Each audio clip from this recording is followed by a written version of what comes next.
दोस्तों, सियासत एक जंग है जिसमें हरीफ और हलीफ बदलते रहते हैं। जरूरत पड़ने पर पंजाब के सियासतदान सिंधी टोपी पहन लेते हैं, जबकि सिंध के जाले पंजाबी धोतियां भी बांध लेते हैं। लेकिन सियासी नजरियात का इख्तलाफ कुछ रहनुमाओं में इतना मजबूत होता है कि वो एक दूसरे के कट्टर दुश्मन कहलाते हैं।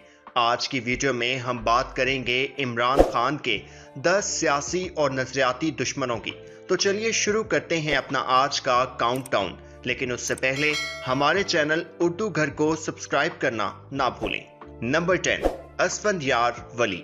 खैबर पख्तूनख्वा की सियासत में अहम मकाम रखने वाली अवामी नेशनल पार्टी के चेयरमैन असफंदयार वली के इमरान खान से शदीद सियासी और नजरियाती इख्तलाफात से कौन नहीं वाकिफ।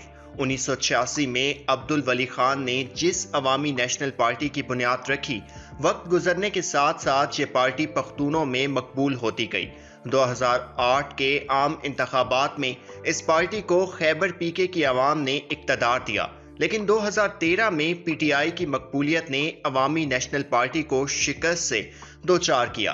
तो यहीं से असफंदयार वली पीटीआई और इमरान खान के दुश्मनों की सफ में जा खड़े हुए।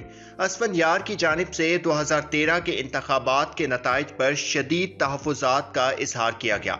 इमरान खान ने अपने जलसों में असफंदयार पर करप्शन के इल्ज़ामात आयद किए, तो असफंदयार की जानिब से भी इमरान खान को आड़े हाथों लिया गया। हालिया रिजीम चेंजिंग तहरीक में भी असफंदयार इमरान खान के दुश्मनों की सफ में खड़े रहे।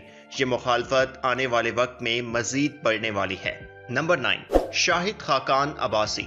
अगस्त 2017 से मई 2018 तक पाकिस्तान के 21वें वजीर आजम का ताल्लुक मुस्लिम लीग नवाज से है। इमरान खान ने इस दौरानिये में शाहिद खाकान अब्बासी पर अपोजिशन लीडर की हैसियत से तनकीद और तंज के जो जुमले कसे, उनके बाद शाहिद खाकान इमरान के महज नजरियाती दुश्मन होने से कुछ ज्यादा ही हो गए। इस वक्त मुस्लिम लीग नवाज के वो फ्रंटमैन जो आपको इमरान खान के खिलाफ सबसे ज्यादा मुतहरिक नजर आएंगे, उनमें शाहिद खाकान अब्बासी का नाम भी शामिल है।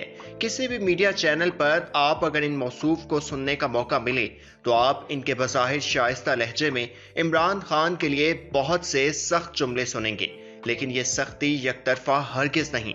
अगर आप शाहिद खाकान अब्बासी के बारे में खान साहब की राय सुने तो तराजू का पलड़ा खान साहब की जानिब झुका हुआ ही मिलेगा। नंबर 8, मरियम औरंगजेब। इमरान खान के सियासी मुखालफीन की बात हो और उनमें मुस्लिम लीग नवाज की तर्जुमान मरियम औरंगजेब का नाम ना लिया जाए, ऐसा भला कहाँ मुमकिन है। इमरान खान की बहसियत पार्टी सबसे बड़ी मुखालिफ जमात नवाज लीग ही है और मुल्क की इतनी बड़ी जमात की तर्जमान होने की हैसियत से मरियम औरंगजेब को मीडिया और अवामी इज्तिमात पर बोलने का भरपूर मौका मिलता है। जब भी ये बोलती हैं तो फिर खान साहब की शख्सियत के हर पहलू पर मनफी छाप छोड़ना नहीं भूलती। एक मरतबा तो मोहतरमा ने खान साहब को मेडिकली अनफिट भी करार दिया था और हालिया अदम एतमाद की तहरीक में इमरान खान जब पार्लियामेंट में नजर नहीं आए तो मरियम की जानिब से कहा गया कि आखिरी गेंद इमरान खान को ढूंढ रही है। नंबर 7, मरियम नवाज। इमरान खान की सियासत में एंट्री के बाद शरीफ खानदान और उनकी मुबैना करप्शन खान साहब का मकबूल तरीन मौजू रहा। नवाज लीग पर आने वाली मुश्किलात के बाद जब मरियम नवाज पार्टी की नायब सदर बनी तो अपने सबसे बड़े सियासी हरीफ के खिलाफ कमर कस ली। ये जंग यकतरफा नहीं थी। इमरान खान की जानिब से भी मरियम नवाज का नाम लेकर तनकीद का निशाना बनाया गया, जबकि मरियम नवाज ने एक जलसे में इमरान खान को पाकिस्तान का सबसे बड़ा चूहा करार दिया। इमरान खान की जानिब से कहा गया कि मरियम नानी बन चुकी हैं, लेकिन मेरे लिए अभी तक बच्ची है। मरियम नवाज और इमरान खान की ये ऑन स्क्रीन केमिस्ट्री, या चलें ऑन स्क्रीन फिजिक्स कह लें, आने वाले दिनों में मजीद शिद्दत अख्तियार करने वाली है। नंबर 6, बिलावल भुट्टो। बिलावल की सियासत में एंट्री के बाद जलसों में उनकी लड़खड़ाती जबान और उर्दू बोलने के मसाइल ने इमरान खान को रिवायती तर्ज सियासत के साथ साथ बिलावल भुट्टो को अपने निशाने पर रखने का मौका फराहम किया। जब बारिश आता है तो ज्यादा पानी आता है से लेकर कांपे टांग जाने तक इमरान खान ने अपने जलसों में बिलावल को तंज़ो मिज़ाह का भरपूर निशाना बनाया। बिलावल भुट्टो पीपीपी के सियासी मंजरनामे पर जुल्फ़िकार अली भुट्टो और बेनज़ीर के वारिस होने की वजह से कदर की निगाह से देखे जाते हैं। यही वजह है कि बिलावल की जानिब से इमरान खान पर तनकीद और हिकमत अमली अहमियत की हामिल है। अदम एतमाद की तहरीक में बिलावल और पीपल्स पार्टी का किरदार अहम रहा। यानी ये कहा जा सकता है कि इमरान खान का इक़्तिदार बिलावल की काविशों के बगैर ख़त्म होना मुश्किल था।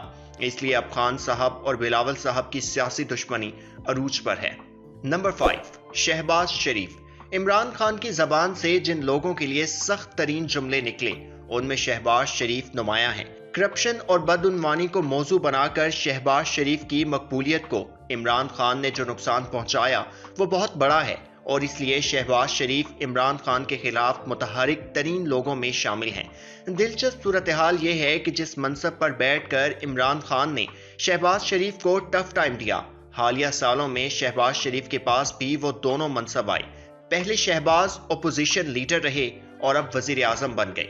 इस वक्त शहबाज शरीफ इमरान खान के तमाम दुश्मनों के लीडर बने हुए हैं क्योंकि सबसे बड़ा मनसब उन्हीं के पास है। देखते हैं कि अपने अख्तियारात का इस्तेमाल करते हुए शहबाज शरीफ अपने सबसे बड़े दुश्मन को कितना नुकसान पहुंचा सकते हैं। जंग का तबल बच चुका है।